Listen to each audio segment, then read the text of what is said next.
الرحمن الرحيم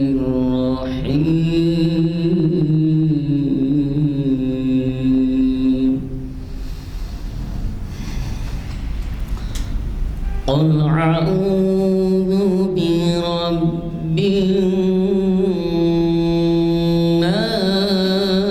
الناس ملك الناس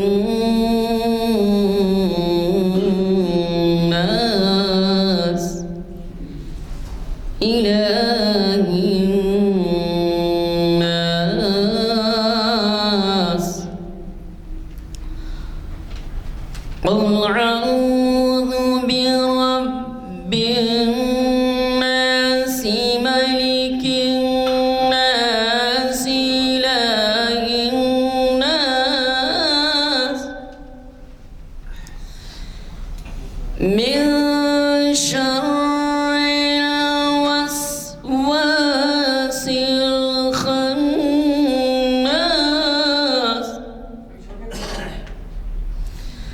الذي يوسوس في صدور الناس من الجنة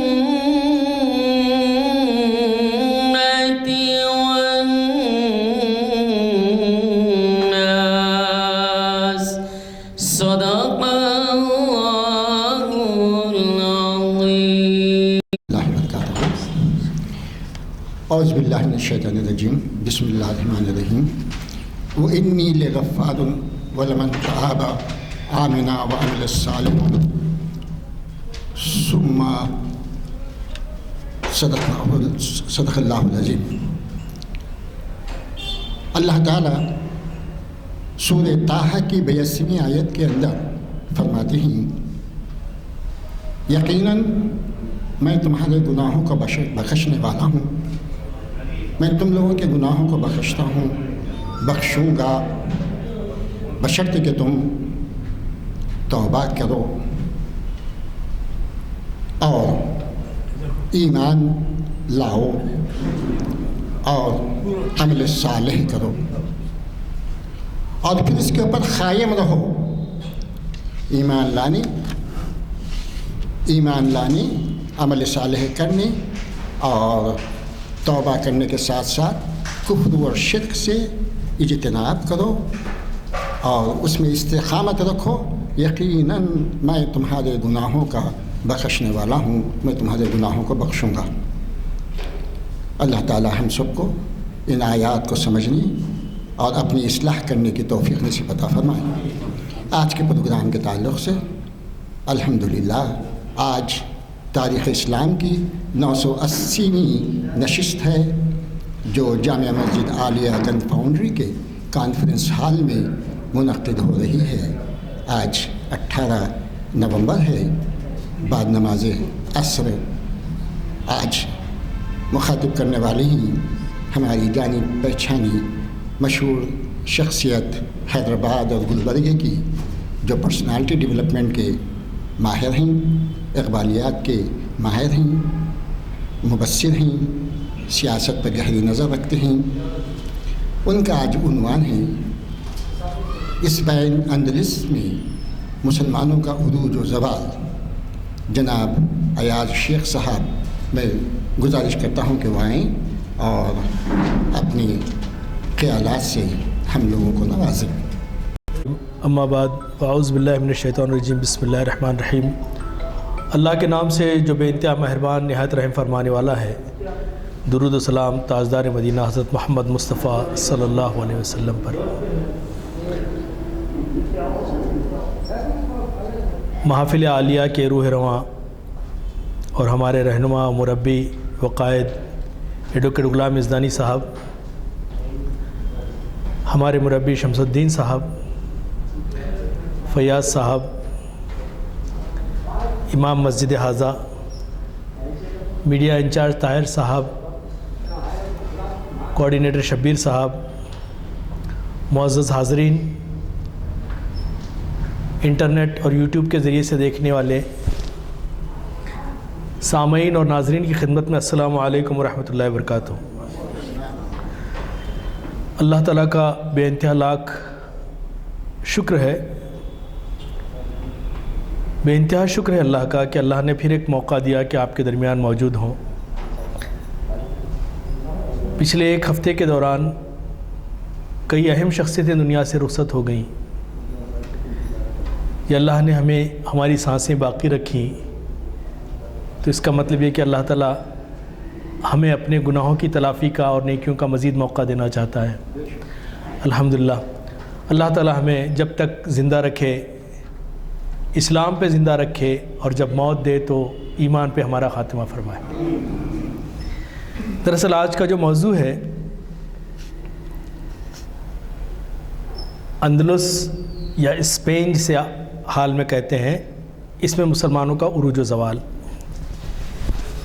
یہ موضوع میرا پسندیدہ بھی ہے، اور غالباً یہاں پہ محافل عالیہ میں اس موضوع سے متعلق 5 لیکچر ہو چکے ہیں میرے، جس میں موسیٰ بن نصیر، طارق بن زیاد، یوسف بن تاشکین، اور پھر اقبالیات میں بھی مجھے جہاں تک یاد پڑتا ہے 5 یا 6 سال پہلے اقبال اور اندلس کے عنوان سے ہماری گفتگو ہو چکی ہے۔ آج کل رات سے بہت سخت بخار تھا، صبح بھی حالت بہت اچھی نہیں تھی، لیکن میں نے اللہ تعالیٰ سے دعا کی کہ اللہ تعالیٰ مجھے لے آئے یہاں پہ، تاکہ اس محفل میں آپ میں سے کسی نے بھی میرے حق میں دعا کی تو اللہ تعالیٰ میری بخشش کر دے۔ دراصل اندلس جو ہے عربی لفظ ہے، الاندلس، بعض لوگ اندلس کہتے ہیں، بعض لوگ اندلس کہتے ہیں۔ یہ ایک مسلم ریاست تھی، اور یہ اسپین، پرتگال اور جو جدید فرانس ہے اس پہ مشتمل یہ ریاست تھی، جسے بعد میں مسلم اسپین یا مسلم آئیبیریا کے نام سے بھی جانا گیا۔ مسلمانوں نے تقریباً 800 سال یہاں پہ حکومت کی، لیکن آج مائیگرنٹ مسلمز جو وہاں بسے ہوئے ہیں ان کے علاوہ مسلمانوں کا وجود نہیں ہے۔ لاکھوں مسجدیں، بلا مبالغہ لاکھوں مسجدیں یا تو چرچز میں تبدیل ہو گئی ہیں یا کوئی دوسری عمارتوں میں آ گئی ہیں۔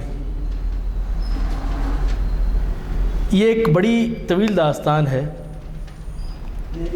اور اس سے بہت ساری عبرت ہمیں حاصل ہوتی ہے،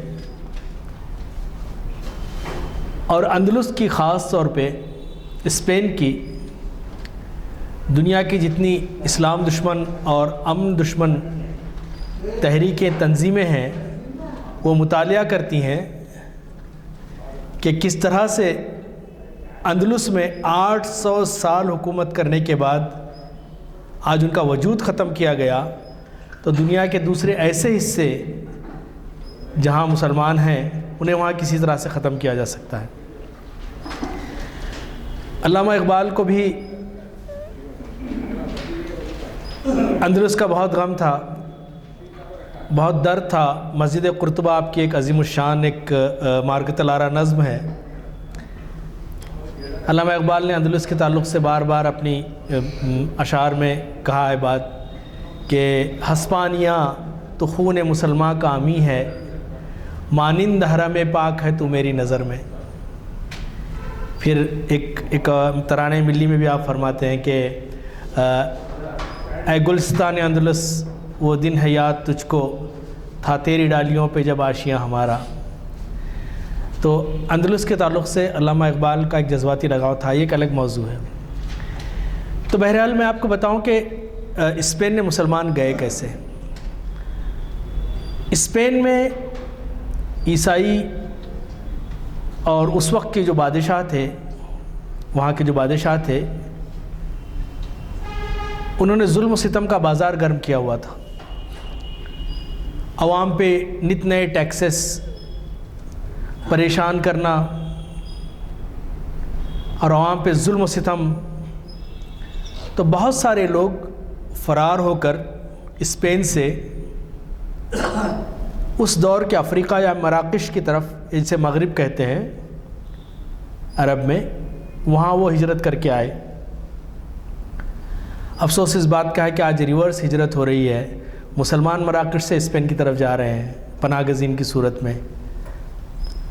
وہ آئے، انہوں نے ظلم و ستم کی داستان بیان کی کہ بادشاہ کتنا ظالم ہے، اور پھر گزارش کی وہاں کے عیسائیوں نے اور یہودیوں نے کہ آپ آئیں اور ہمیں نجات دلائیں اس سے، کیونکہ مسلمانوں کا جو تصور تھا اس دور میں وہ نجات دہندہ کا تھا۔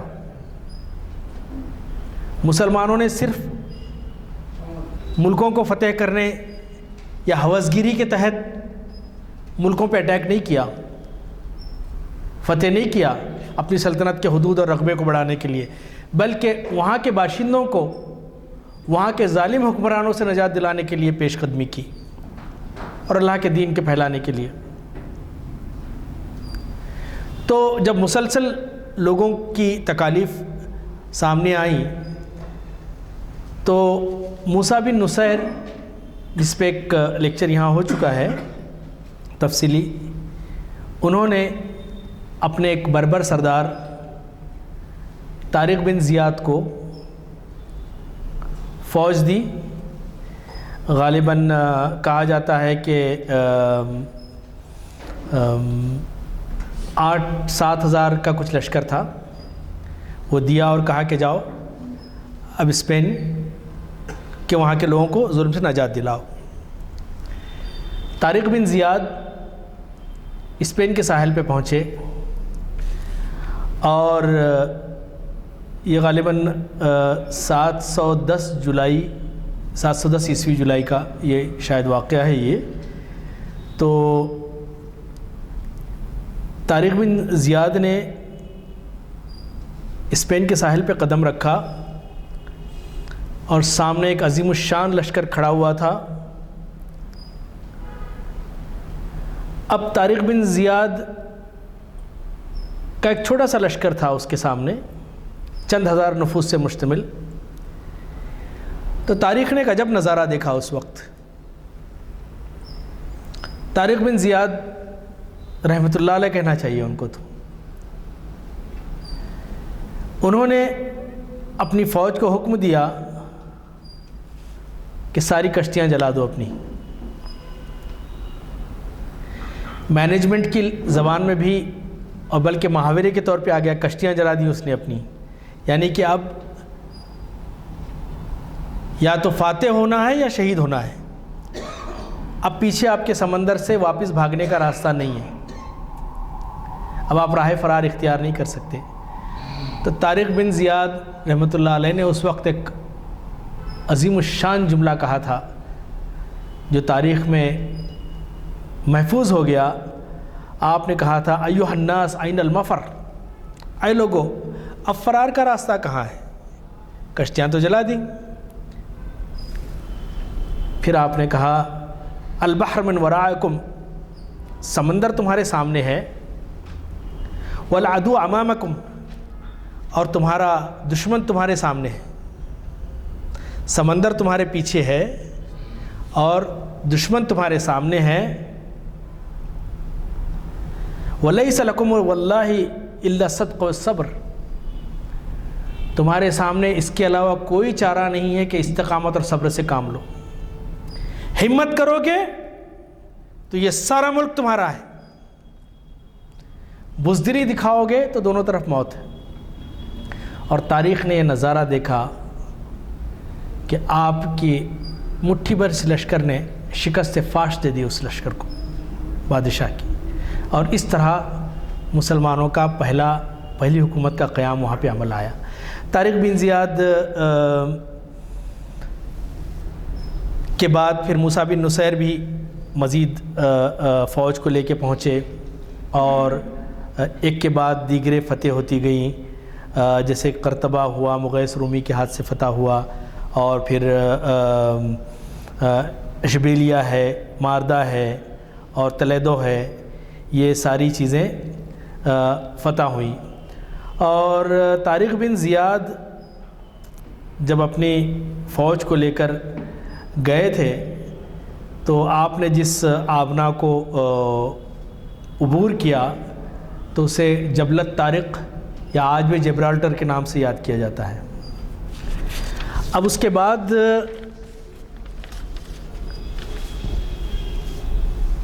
اسپین فتح ہو گیا، قریب کے علاقے فرانس تک پہنچ گئے اور فتوحات کا یہ سلسلہ چل رہا تھا، اور بہت ممکن تھا کہ اگر وہ ناخوشگوار اور بدبخت حالات پیش نہ آتے کہ بغداد سے بنو امیہ کی سلطنت کا خاتمہ ہوا، بنو عباس آئے، مسلمان جرمنی اور پھر اس کے بعد انگلینڈ، اور اس کے بعد ہو سکتا ہے کہ پہنچتے پہنچتے وہ بہت آگے تک چلے جاتے، سارا یورپ امریکہ کے قریب تک بھی یہ اسلام کے زیر نگیں آ گیا ہوتا۔ ہوا یہ کہ جب یہ فتح ہوئی، بلکہ عیسائیوں نے جب اسپین فتح ہوا تو وہاں کے سیلویشن ڈے منایا، یوم نجات منایا کہ آج ہمیں نجات مل گئی، اور مسلمانوں نے ان کا بڑا خیال رکھا ہے۔ متعصب مستشرقین کو چھوڑ کے عام طور پہ سارے مستشرقین کہتے ہیں کہ مسلمانوں نے بڑا خیال رکھا ہے، اپنے سے بڑھ کر خیال رکھا ہے۔ اب میں اس بات کی طرف میں آ رہا ہوں، میں آپ کو بتاؤں گا۔ تو بنو عباس کی حکومت ختم ہوئی اور بنو امیہ کی حکومت ختم ہوئی، اور بنو عباس نے حکومت قائم کی اور فوراً حکم جاری کیا کہ اسپین سے موسیٰ بن نصیر اور طارق بن زیاد اور سب لوگوں کو معزول کیا جاتا ہے، سب واپس آ جائیں۔ بہرحال وہ واپس آئے، اور ایک دردناک حالت ہے جس کا میں تذکرہ نہیں کرنا چاہتا، آنکھوں میں آنسو آ جاتے ہیں میرے، کہ جس سال اسپین فتح ہوا تھا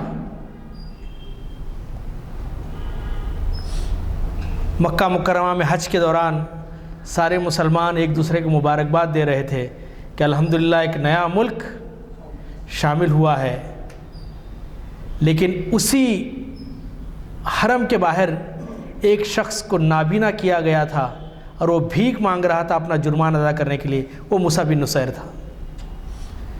دونوں آنکھیں ان کی اندھی کر کے وہاں کا جو بنو عباس نے انتقامی کارروائی کی۔ بہرحال یہ ہمیں اپنوں سے جتنا نقصان پہنچا ہے کسی اور سے نہیں پہنچا۔ درخت نے کہا کہ لوہے کی کیا مجال تھی، درخت نے کہا کہ لوہے کی کیا مجال تھی کلہاڑی کی کہ مجھے کاٹتا، لیکن اس میں دستہ تو میرا ہی لگا ہوا تھا نا، دست و بازو ہمارے ہی لوگ بنتے ہیں اور ہمارے خاتمے کا کام کرتے۔ بہرحال اس کے بعد ایک شہزادہ عبد الرحمن، اس کی ماں بربر تھی، بربر ایک قبیلہ ہے مراکش اور یہ الجیریا یہاں یہ پھیلا ہوا ہے، اور اتفاق سے یہ کہ بربر بہت بہادر قوم ہے، لیکن افسوس اس بات کا ہے کہ اردو میں انتہائی غلط لفظ ان کے لیے استعمال کیا جاتا ہے کہ بربریت کا مظاہرہ کیا ہے۔ یہ انگریزوں کا دیا ہوا لفظ ہے بیربیرینس، کیونکہ یہ غلامی قبول کرنے والے قوم نہیں تھی۔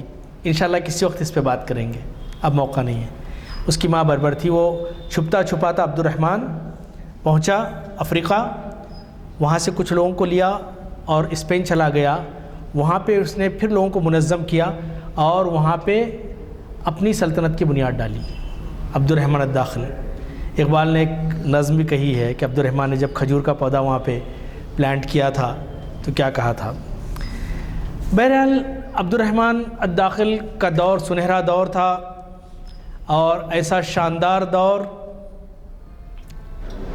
اسپین میں، اندلس میں، کہ جس کی مثال یورپ جس وقت گندے محلوں میں کیچڑ میں لپٹا ہوا تھا، جسے ڈارک ایجز کہتے ہیں، توہم پرستی عروج پہ تھی، اسپین آج جس طرح ہمارے بچے امریکہ اور یورپ کی طرف بھاگتے ہیں یونیورسٹیز کی طرف، اس وقت سارے یورپ سے لوگ پڑھنے کے لیے اسپین آتے تھے۔ میرے مطالعے میں بات آئی کہ اسپین میں اس وقت 40 سے زیادہ یونیورسٹیز تھیں. یونیورسٹیز عام طور پہ کہتے ہیں نا کہ مسلمانوں نے کیا دیا. مسلمانوں کی تاریخ کا مطالعہ کریں کیونکہ ہم اپنی تاریخ سے خود واقف نہیں ہیں کہ ہم نے کیا دیا ہے. اب آج اگر میں اپنے کالج کے نوجوانوں سے، اسکول کے نوجوانوں سے پوچھوں کہ موسیٰ بن نصیر، طارق بن زیاد، یوسف بن تاشقین نوجوان کیا، عام لوگوں سے بھی پوچھوں ان کے پاس کوئی، لیکن اگر میں پوچھوں کسی انگریز سائنسدان کے بارے میں، بہرحال تنہما داغ داغ شود پمبا کجا کجا نہم، ایک دو زخم نہیں سارا بدن ہے چھلنی، درد بیچارہ پریشان ہے کہاں سے اٹھے. تو بڑا عجیب دور رہا مسلمانوں کا. اسٹریٹ لائٹس کا تصور، انڈر گراؤنڈ ڈرینیج کا تصور، باغات کا تصور. صرف غرناطہ میں اور قرطبہ میں تقریباً میں نے جو پڑھا تھا اس کے مطابق تقریباً 17,000 لائبریریز تھیں، اور ایک لائبریری تو اتنی تھی کہ اس کا صرف کیٹلاگ 400 والیومز پہ تھا. آپ اندازہ کر سکتے ہیں یہ پڑھنے پڑھانے والی قوم تھی، یہ سننے والی اور انٹرٹینمنٹ والی قوم نہیں تھی. گریس فلاسفرز نے باتیں پیش کی جو صرف تھیریز تھیں، عملی زندگی سے اس کا تعلق نہیں تھا. مسلمانوں نے عمل کے ذریعے سے اسے بتایا، مشاہدے کی بنیاد رکھی، تجربے کی بنیاد رکھی. ایک سنہرا دور. اور مسلمانوں نے تعصب کا مظاہرہ نہیں کیا، بلکہ اپنی یونیورسٹیز میں آدھے سے زیادہ پڑھنے والوں کی تعداد یہودیوں اور عیسائیوں کی ہوتی تھی ان کی یونیورسٹیز میں. یہ مونٹگومیری جو ایک ہسٹری آف اسلامک اسپین، اس نے لکھا ہے اپنی کتاب میں کہ already when the fortunes of the Muslims were in the ascendants, their learning had attracted scholars of all faith.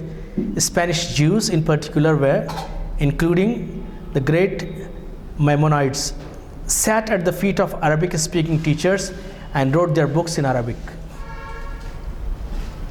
یہاں کی جامعات میں تعلیم حاصل کر کے پھر یہ اپنے اپنے علاقوں میں جا کے علم کی شمع روشن کرتے تھے. دوسری جانب یورپ میں اس وقت یہ حال تھا کہ جو پادریوں کی خلاف اگر کوئی عقل کی بات کرتا، لاجک کی بات کرتا، اسلام نے ہمیشہ عقل کو پروموٹ کیا ہے، لیکن اس حد تک جہاں تک کہ آپ کی سمجھ ہے. الہیات میں مداخلت کا آپ کو حق نہیں ہے، جو کہ گریس نے کرنے کی کوشش کی کہ خدا کو کبھی یہ بچھڑا بنا دیا تو خدا کو کبھی وہ بنا دیا تو کبھی یہ بنا دیا. کبھی کہا کہ خدا ایسا ہے کہ جس نے وہ فٹ بال پلیئر کی طرح ہے کہ جس نے فٹ بال کو مارا اور گیند ہوا میں ہے، گیند پہ اس کا کوئی کنٹرول نہیں. اسلام نے ایسا نہیں کہا، بلکہ وہ قرآن کی اور ایمان کی بصیرت سے چیزوں کو تلاش کرتے تھے، اور اللہ تعالیٰ نے انہیں کامیابی دی. اب کس چیز کا ذکر کریں؟ اگر ایک معروف مستشرق ہے، میں اس کا نام بھول رہا ہوں، اس نے اپنی کتاب میں لکھا ہے کہ اگر بغداد اور غرناطہ نہ ہوتے تو آج بھی ساری دنیا میں نہ الیکٹریسٹی ہوتی، نہ کمیونیکیشن ہوتا، نہ یہ ترقی ہوتی جو آج ہم جس کے ہیں. ہماری ساری ترقی ان مسلمانوں کی مرہون منت ہے. اب آپ کو میں بتاؤں کہ چند جو مسلم سائنسدان، مشہور سائنسدان، اور پھر یورپ کا بھی بڑا عجیب رویہ رہا کہ جب پہلی بات تو جب اسپین کو تباہ و برباد کیا تو متعصب عیسائی راہبوں نے 40 لاکھ کتابوں کو جلایا ہے ایک روایت کے مطابق. جو بچی کچی کتابیں رہ گئی تھیں وہ یورپ پہنچی تو اس کا ٹرانسلیشن لیٹن زبان میں ہوا، اور پھر اس ٹرانسلیشن کی بنیاد پہ انہوں نے نام جو تھے مسلم نیمز کو رومنائزڈ کر دیا. جیسے کہ ابو القاسم زہراوی ہے تو زرور کر دیا اس کو، اور پھر جیسے کہ ابن ابی سینا ہے تو آپ نے ابی سینا کر دیا، تو اس کو لیٹن زبان میں کر دیا تاکہ نام یہ لگے۔ اس دور کے جو مشہور جو سائنسدان اور علماء تھے، عالم تھے، اور بڑی عجیب بات ہے کہ آج ہندوستان میں، میرا یہ مقام و مرتبہ نہیں ہے کہ میں علماء کے تعلق سے کچھ کہوں، لیکن ایک طالب علمانہ رائے ہے، چونکہ یہ علمی محفل ہے، ہم نے دینی اور دنیاوی تعلیم کی تفریق کر دی۔ اسپین جب عیسائیوں نے دوبارہ فتح کیا، فرڈینینڈ اور ایلزابتھ نے مل کے فتح کیا، تو مدرسوں میں سب سے پہلے جس چیز کی پابندی لگائی کہ اب مدرسے سائنس میتھمیٹکس نہیں پڑھا سکتے۔ تو آپ اندازہ کر سکتے ہیں کہ اس دور کے مدرسے صرف عربی، ناظرہ قرآن اور فقہ، یہ چیزیں، یہ تو اسپیشلائزیشن تھا، ساتھ ہی ساتھ یہ چیزیں ہی پڑھایا کرتے تھے۔ تو اس لیے آپ دیکھیں گے اس دور کے جتنے سائنٹسٹ تھے، چاہے بغداد کے ہوں چاہے اندلس کے ہوں، سب کے سب تقریباً اس میں سے عالم تھے اور حافظ قرآن تھے۔ اسلام نے نہیں روکا، ہم نے تفریق کی کہ یہ عصری علوم ہیں اور یہ جو ہے نا دینی علوم ہے۔ ہر نفع بخش علم جس سے انسانیت کا فائدہ ہے وہ اسلام کا علم ہے، اور ہمارے لیے ثواب جاریہ کا باعث۔ ایک مدرسے میں پڑھنے والا طالب علم جتنا ثواب کما رہا ہے، ایک بڑے عالم دین نے کہا تھا ان کی تقریر میں، جو مسلم پرسنل لا بورڈ کے رکن بھی ہیں، ذمہ دار بھی ہیں، کہ جس طرح سے ایک طالب علم کو مدرسے میں بیٹھ کے پڑھنے سے جو ثواب مل رہا ہے، ایک بندہ، ایک لڑکا ایمان کے ساتھ اپنے جدید علم حاصل کرتا ہے اسکول میں بیٹھ کے، تو اس کو بھی اتنا ہی ثواب ملے گا۔ بلکہ اس سے بڑھ کے انہوں نے کہا کہ ایک مدرسہ قائم کرنے پہ جتنا ثواب ہے، اس سے کہیں زیادہ ثواب اسکول قائم کرنے پہ۔ اب آپ اندازہ کر سکتے ہیں اسلام نے گلا نہیں گھٹا۔ یہ اور بات ہے کہ یہ کیا وجوہات ہیں، یہ اہل علم تحقیق کریں اس پہ کہ کس وجہ سے یہ علیحدہ ہوا، کس وجہ سے ہم الگ الگ ہو گئے۔ تو اس دور میں بہت سی نامور شخصیات تھیں جو اندلس سے تعلق رکھتی تھیں، ان کے نام میں آپ کے سامنے رکھوں۔ عظیم مفسر تفسیر قرطبی ہم جانتے ہیں کہ امام شمس الدین قرطبی رحمۃ اللہ علیہ، مشہور عالم سیاح ابن بطوطہ، اور پھر ابن جبیر، اور سرجری اور ماہر امراض چشم آپتھلمولوجسٹ ابو القاسم الزہراوی۔ ابو القاسم الزہراوی نے سرجری کے جو آلات ڈیزائن کیے تھے، آج تک میڈیکل سائنس میں اس کا استعمال ہے۔ اور پھر معروف طبیب ابن باجہ، ابن عربی، ابن رشد فلسفی و طبیب، نظریہ کواکب کا دلائل کے ساتھ رد کرنے والے عظیم اسلامی ماہر فلکیات ابو اسحاق الزرقالی، ابو اسحاق البتروجی،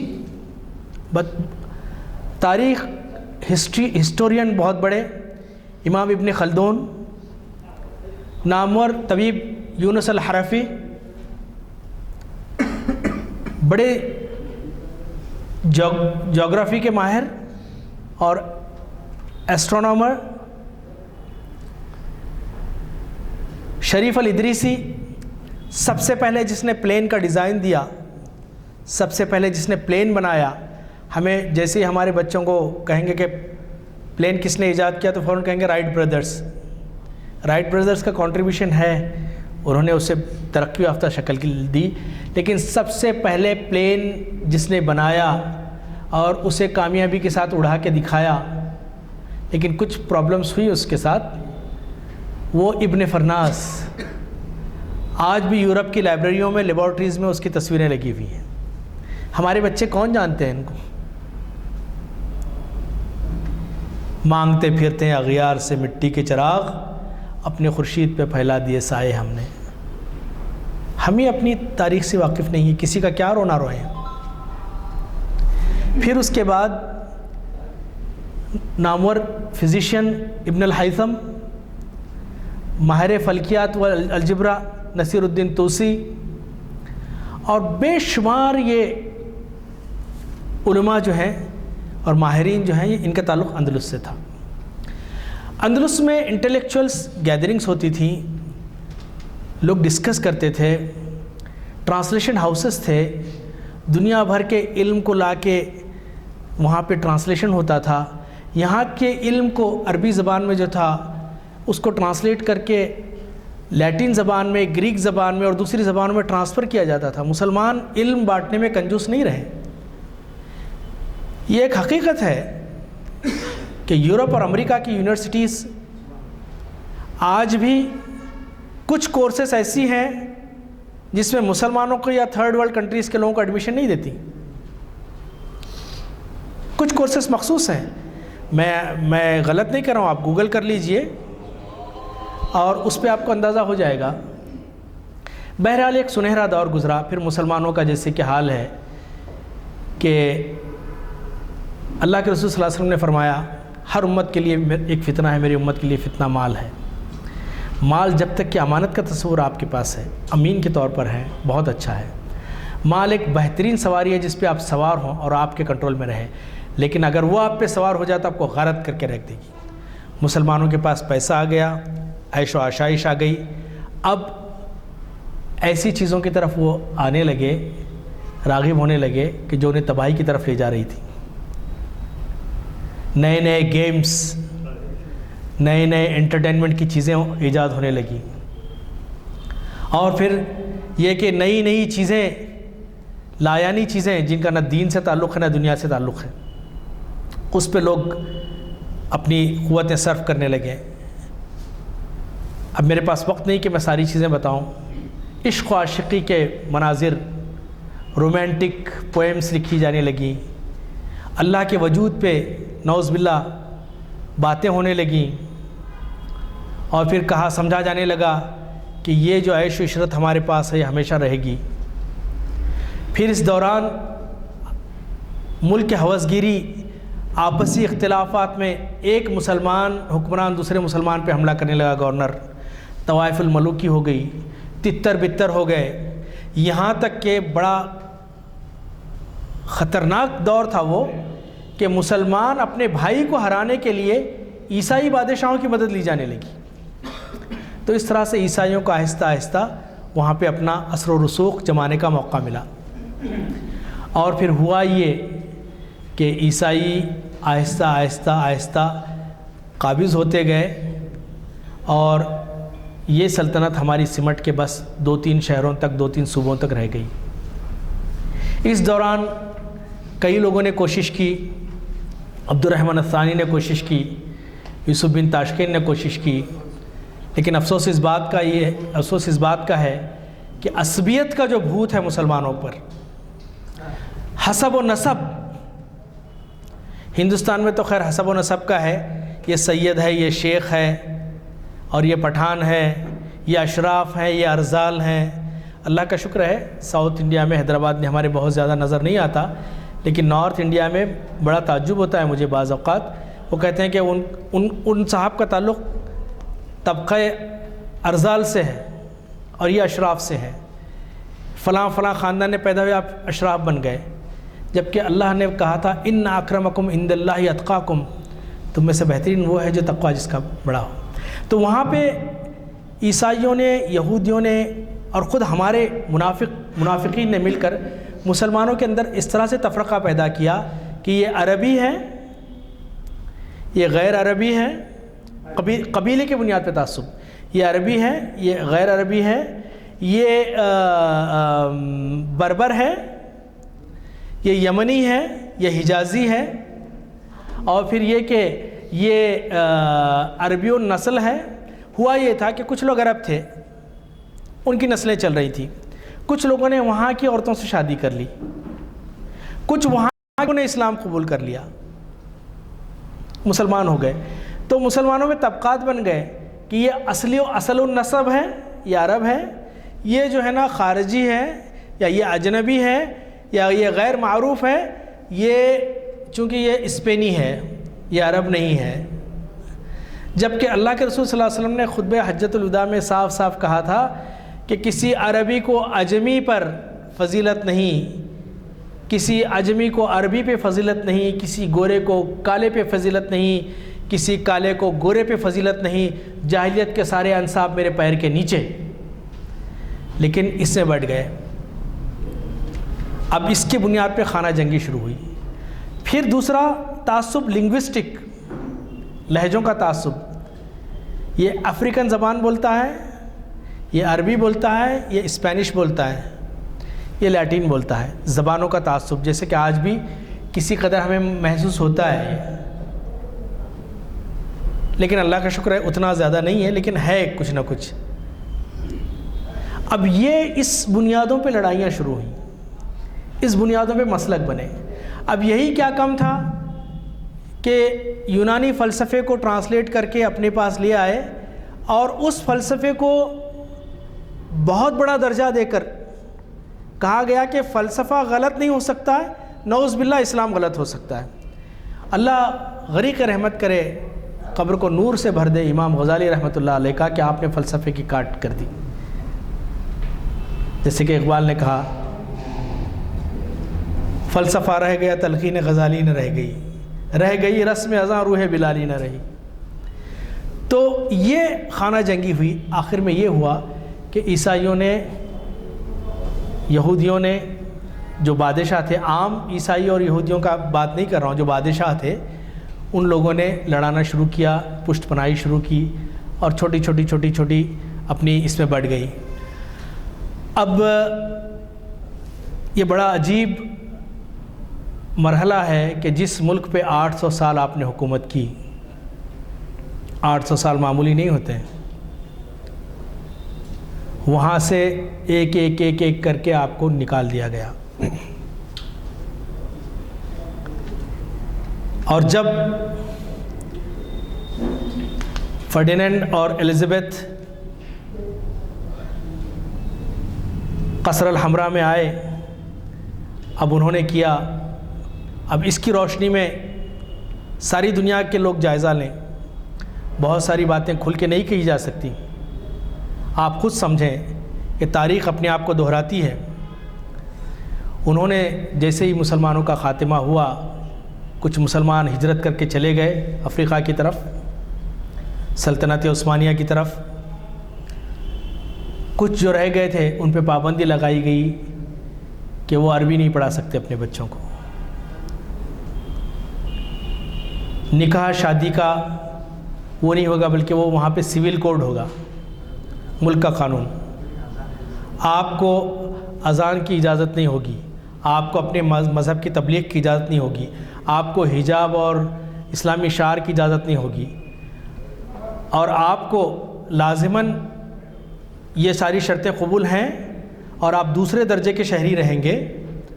آپ کو حکومت کے معاملات میں بولنے کی، معاشرے میں بولنے کی کوئی آپ کو اجازت نہیں ہوگی۔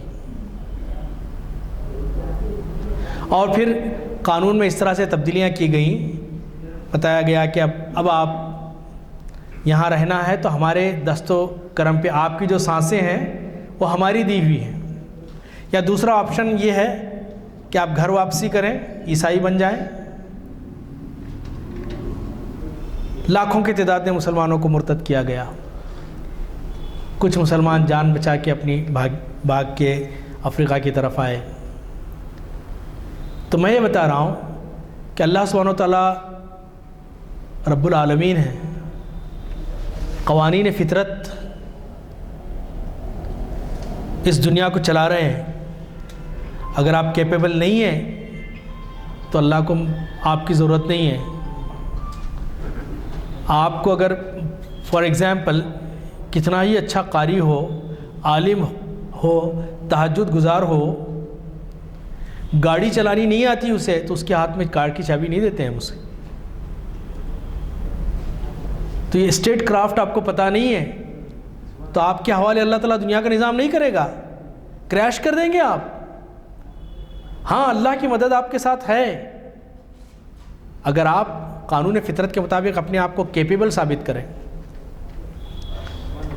ایک دانشور سے، غیر مسلم دانشور سے میری ملاقات ہوئی تھی ایک یونیورسٹی میں، اس نے مجھ سے کہا تھا کہ فار ایگزامپل اگر آج دنیا کے کسی ملک کا جو کہ اسلامی نہ ہو انتظام تم کو دے دیا جائے تو کیا تم چلا سکو گے اسے؟ اس نے مجھ سے عذرائے مذاق کہا تھا کہ ایک دن لوکل ٹرین کا نظام نہیں چلا سکتے تم اپنے آپ کو کیپیبل ثابت کرو. یہ دو قوانین چل رہے ہیں یہاں پہ. ایک قانون فطرت ہے, دوسرا قانون شریعت ہے.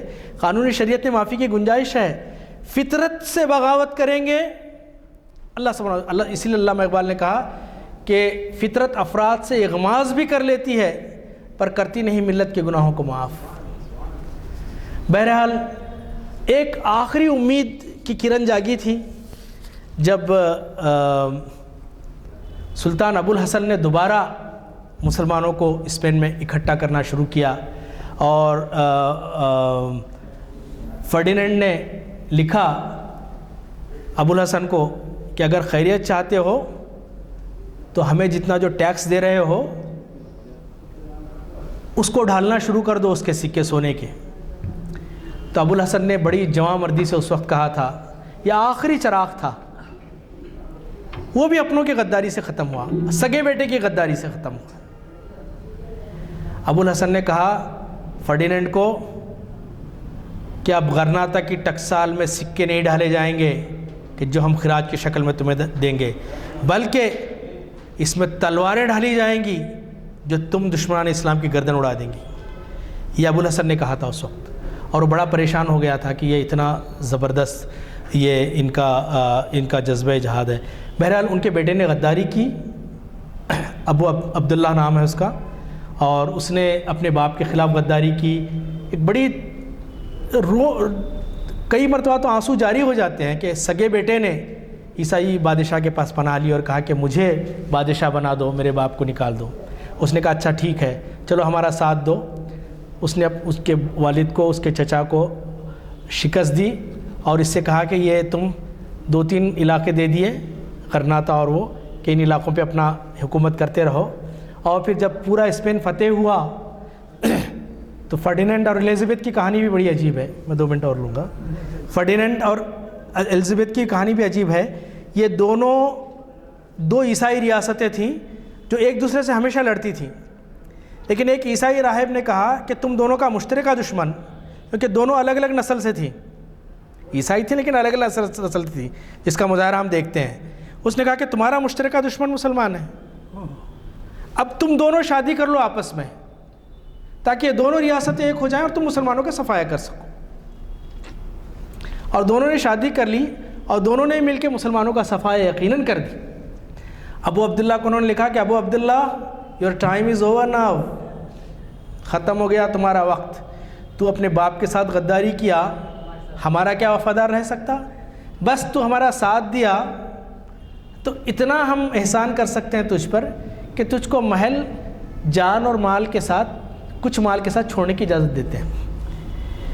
تو مورخ لکھتا ہے اور اس کے لیے بڑا عجیب جملہ بھی انگریزی میں ہے, اور وہ کہتے ہیں کہ دا لاسٹ سائے آف مور, مورو کہتے ہیں, اسپین کے مسلمانوں کو مورو کہا جاتا ہے. تو وہ پہنچا اپنی ماں کے ساتھ پہاڑ پہ, اور پہاڑ پہ سے غرناطہ کو دیکھ رہا ہے کہ روشنیوں کا شہر جہاں پہ کبھی حکمران تھے آج نکالے گئے ہیں, بڑے بے آبرو ہو کر تیرے کوچے سے ہم نکلے والا معاملہ ہے. اور آنسو بہانے لگا تو اس کی ماں نے ایک تاریخی جملہ کہا تھا, اس جملے پہ ہی میں اپنی بات ختم کرتا ہوں. اس کی ماں نے کہا تھا کہ جس چیز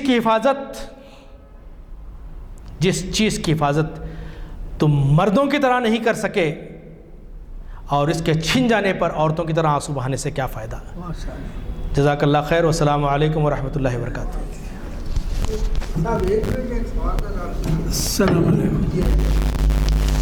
شکوہ جو ہے تو شکوہ چیپٹر میں ہمارے قدیم سامع ڈاکٹر حبیب اشرف بھی تشریف فرما ہیں. گزارش کروں گا کچھ 1-2 جملے. حبیب اشرف صاحب. حضرت نے بہت اچھا سوال کیا کہ آخری میں مسلمانوں کی حکومت 250 کلومیٹر کی حد تک سمٹ کے رہ گئی تھی. بہت صحیح کہا انہوں نے. مسلمانوں نے 800 سال حکومت کی, اس میں سے میرے خیال میں غالباً 650 سال کے لگ بھگ ہی پورے اسپین پہ حکومت کر سکے, بلکہ محتاط اندازہ تو ہے کہ 500 سال بھی نہیں کیے. باقی کا ہر ایک کا اپنا، ہر ایک کی جڑی اینٹ کی مسجد الگ بن گئی. اور ہوا یہ کہ عیسائی آہستہ آہستہ کھاتے گئے اور سمٹ کے آخری میں 2-3 شہروں میں رہ گئے. وہ لوگ 2-3 شہروں میں سمٹ کے رہ گئے، اور وہ شہر بھی ان کی حیثیت وہاں بادشاہ کی نہیں تھی، بلکہ ٹیکس دے کے گورنر کی حیثیت سے رہ رہے تھے وہاں پہ. تو بالکل صحیح فرمایا حضرت نے. This was the end of the first encounter of the Muslims with the West. یا End of the first.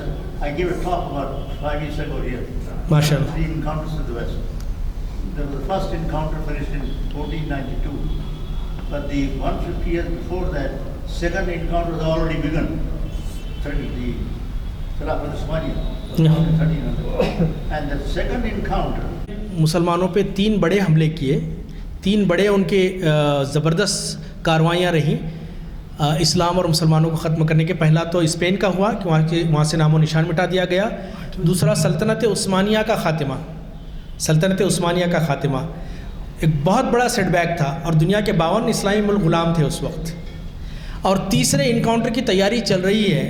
New world order already place میں ہے، اور مسلمان اس سے بے خبر ہیں، اپنی تاریخ سے بے خبر ہیں، اور ان کو پتہ ہی نہیں کہ جسے اقبال نے کہا تھا کہ وائے ناکامی متائے کارواں جاتا رہا، کارواں کے دل سے احساس زیاں جاتا رہا. کھونے کا بھی احساس نہیں ہے.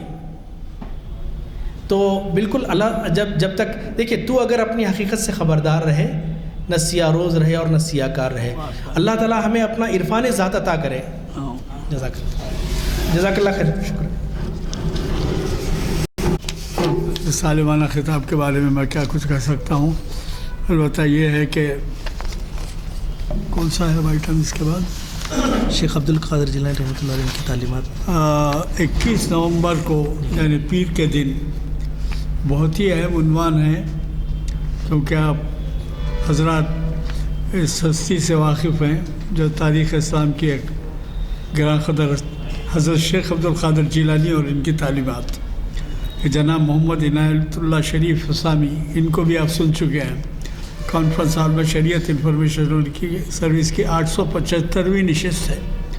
مجھے قوی توقع ہے کہ آپ اس اہم عنوان کے پیش نظر نہ صرف خود شرکت کریں گے بلکہ کچھ نوجوانوں کو بھی ساتھ لیتے آئیں، کیونکہ میرا ہمیشہ سے یہ شکوہ رہا ہے، معروضہ بھی رہا ہے کہ دیکھیے نوجوانوں کو ساتھ لیتے آئیے.